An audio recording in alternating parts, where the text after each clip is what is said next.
Programme की शुरुआत करूं एजाज अहमद साहब ऐं साईं सोहेल सामी साहब सां गॾु अचो प्रोग्राम खे अॻिते वधायूं। सामी साहब, छा था ॾिसो तव्हां जो हिननि चूंडनि जे हवाले सां पाकिस्तान में छा व्यू पॉइंट आहे? जेको इहो पियो सम्झो वञे हिकिड़ो त इहो ई त भई अमेरिका तमामु हिकिड़ी त दुनिया जी ॿी वॾी जमहूरियत तौर ते सुञातो वञे थो ऐं इन करे चूंड केतिरियूं जेके आहिनि से शफ़ाफ़ थी थियूं आहिनि। पाकिस्तान में शफ़ाफ़ चूंडूं वॾो मसइलो रहंदो आहे न, त हिकिड़ो त उहो उन ते नज़र आहिनि।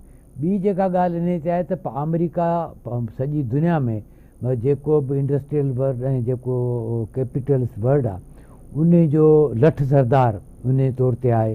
त ज़ाहिर त इहो आहे त हिते जी चूंडूं जेके थियनि थियूं उहे सदारती चूंडूं उहे केरु उम्मीदवार कामयाबु थो थिए नतीजे उन मुताबिक़ उन जा असर दुनिया ते ऐं पाकिस्तान ते पवंदा।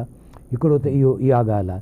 ॿी ॻाल्हि इहा जेका सम्झी पियो वञे सोची पियो वञे मुख़्तलिफ़नि ते ज़ेर बहस आहे उहा इहा आहे त भई जेकॾहिं ट्रंप खटे थो अचे त पोइ उन जा असर पाकिस्तान ते कहिड़ा पवंदा।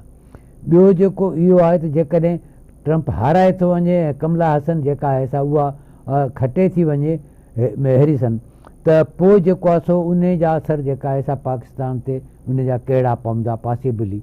ऐं ओवरऑल इन्हनि ॿई जेके उम्मीदवार आहिनि उन्हनि जो पंहिंजे मुल्क ते पंहिंजे हिन ख़िते ते वाधू इहो सॼी दुनिया में उन्हनि जूं पॉलिसियूं कहिड़े नमूने रहंदियूं ऐं उहे पाकिस्तान जे जेका मैशियत आहे जेका हिते जी जेका फॉरेन पॉलिसी आहे उन ते ऐं ख़ुदि मतिलबु हिते जी जेका पॉलिटिक्स आहे उन ते कीअं असरअंदाज़ थींदी।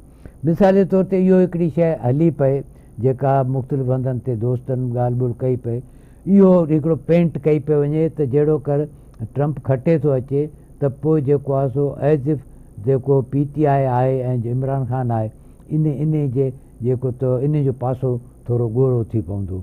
ऐं ॿिए पासे इहो बि चयो पियो वञे त भई जेकॾहिं उहो हाराए थो वञे त बि इहा जेका ॻाल्हि आहे सा मजमूई तौर ते पाकिस्तान जे जेको कॉन्टेस्ट आहे उन में ॾुखियाई पैदा करे सघे थी। उन में इहो पिणु आहे त ट्रंप जेकॾहिं हाराए थो वञे त पोइ हू उन ते हिकिड़ो गोड़ कंदो एहतिजाज कंदो उहो कहिड़ी लेवल थो थिए उहो हिकिड़ो पंहिंजी जाइ ते आहे। पर हिते जेके शयूं आहिनि उहे हीअ सम्झियूं पियूं आहिनि उनखे ॾाढो सीरियसली वरितो पियो वञे। तंहिंजे करे पाकिस्तान में जेके ॿिन्ही क़िस्म जा इहे मिलियल जुलियल उहे जेके हलनि पिया। हाँ जी, देखिए पाकिस्तान में तो खैर ये जो दोनों हमारी हुकूमत है और PTI है दोनों फिलहाल तो आपस ही में उलझे हुए हैं। इनको बाहर के मामलात पे सोचने का ज़्यादा वक्त इनको मिल नहीं रहा। लेकिन उसके बावजूद भी जाहिर सी बात है अमरीकी इलेक्शन दुनिया में होने वाला सबसे बड़ा वाक़या समझा जाता है पाकिस्तान के कॉन्टेक्स्ट में भी, क्योंकि पाकिस्तान की पॉलिसीज़ पर उसका बड़ा असर पड़ता है। चीन के साथ भी मामला चूँकि हैं तो लेकिन यहाँ ये देखा जा रहा है कि क्या मुस्तकबिल में अगर ट्रंप जीते हैं तो पाकिस्तान में कोई इक़्तिदार की तब्दीली में वो किरदार अदा कर सकते हैं।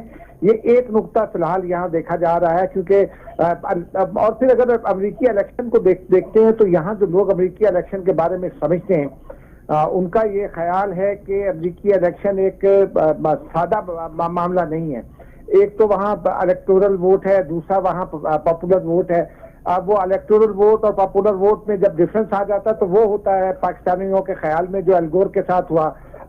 तो इस तरह भी इसको देखा जा रहा है और ये भी समझा जा रहा है कि अगर कोई ट्रंप जीते या कमला हैरिस जीते वो बहुत मामूली फर्क से जीतेंगी, ये बात ठीक है।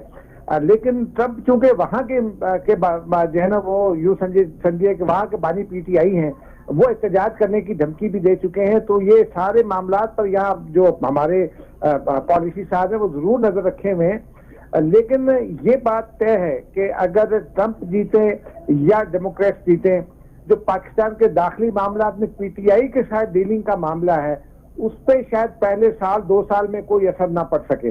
ख़ास तौर पर जब तक जनरल आसिम मुनीर हैं वो जब तक हैं तो वो फैसला यही है कि कोई बैरूनी दबाव कबूल नहीं किया जाएगा। एक्सटेंशन का मामला आता है अगर पाकिस्तान में तो फिर वो अलग बात है, लेकिन उस वक्त तक ये मैं आपको अपनी इंफॉर्मेशन की बुनियाद पे बता रहा हूँ कि ये फैसला है कि कोई दबाव कबूल नहीं किया जाएगा। और फिर हमारे यहाँ पाकिस्तान पीपल्स पार्टी भी है पाकिस्तान पीपल्स पार्टी ज़रा दोनों पॉलिटिकल पार्टीज के मुकाबले में इलेक्शन के प्रोसेस को, चाहे वो अमेरिका का हो, भारत को या पाकिस्तान को, ज़रा बेहतर समझती है और वो उसी हिसाब से अपनी प्लानिंग भी करते हैं।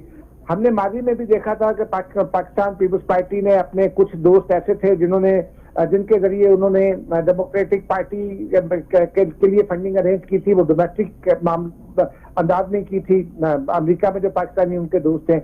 इसी तरह अब भी गुज़िश्ता उसमें भी उन्होंने किया था कि कुछ लोगों को उन्होंने जो उनके पाकिस्तान पीपल्स पार्टी के करीबी रवाबित है वो रिपब्लिकन पार्टी की कैंपेन में भी लगा रखा था। तो इस मरतबा भी इत्तलात यही है कि इन्होंने यही किया ताकि अगर कोई बड़ा चेंज आ जाता है अमेरिका में तो फिर पाकिस्तानियों को इस्तेमाल करने का, जो इंफ्लुएंशियल पाकिस्तानीज हैं उनको इस्तेमाल करने की एक ओपनिंग मौजूद रहे और फिर पाकिस्तान में जो डोनाल्ड ट्रंप के करीब के लोग हैं उनकी भी अभी हाल ही में काफी आवभगत की गई है। साजिद तारड़ यहाँ आए थे, उनसे भी उनकी भी काफी आवभगत की गई। तो इस तरह पाकिस्तानी ये समझते हैं कि अभी उन्हें कोई चीज करने की जरूरत नहीं है, उनको देखो और इंतजार करो की पॉलिसी इख्तियार करना चाहिए। जब नतायज आ जाएंगे तो उसके बाद फैसला किया जाएगा। लेकिन बाकी मामला में तो शायद कोई तब्दीली आ जाए, लेकिन जो बानी पीटीआई से डीलिंग का मामला है उसमें कोई तब्दीली नहीं आने वाली।